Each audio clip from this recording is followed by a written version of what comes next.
বলেন আমার সাথে, পৃথিবীর সমস্ত দায়িত্বশীলদেরকে রাসূলুল্লাহ সাল্লাল্লাহু আলাইহি সাল্লাম আদেশ করেছেন তুমি মাজলুমের বদদুয়া থেকে বাঁচবা।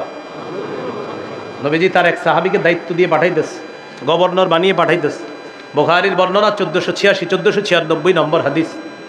নবীজি বললেন, শোনো, তুমি যে ওই এলাকায় যাইতেছো, তোমাকে আমি গভর্নর বানিয়ে পাঠাচ্ছি। তাদেরকে দিয়ে তুমি লা ইলাহা ইল্লাল্লাহর দাওয়াত দিবা।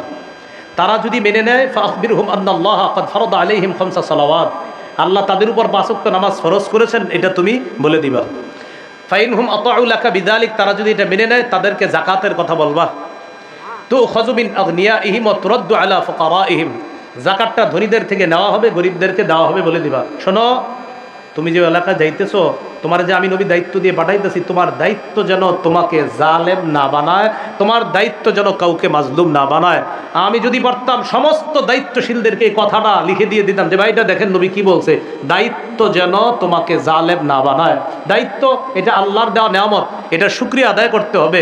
দায়িত্ব পাওয়ার পর এর আগে থেকে যদি কারো নিয়ত থাকে, কোনো মতে খালি দায়িত্বটা পায়া নেই রে, তারপরে বুঝামু, আল্লাহ বুঝাবে, এরকম নিয়ত করা যাবে না। তাহলে দায়িত্ব এটা আল্লাহর পক্ষ থেকে শুকরিয়ার বিষয়, এটা অহংকারের বিষয় না, এটা জালেম হয়ে যাওয়ার বিষয় না।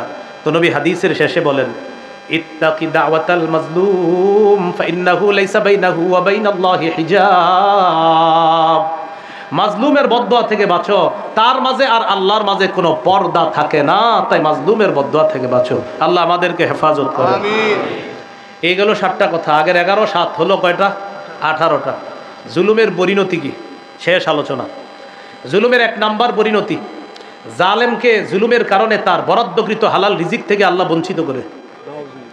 জালেমের জন্য রিজিক তো বঞ্চিত, মানুষ হিসাবে রিজিক বঞ্চিত। আল্লাহ রিজিক বরাদ্দ আছে আল্লাহর পক্ষ থেকে, আপনার আমাদের সকলের রিজিক বরাদ্দ। জুলুমের কারণে আল্লাহ ওই ব্যক্তির হালাল বরাদ্দকৃত যে রিজিকটা ছিল, এটা আল্লাহ ছিনায় নেয়।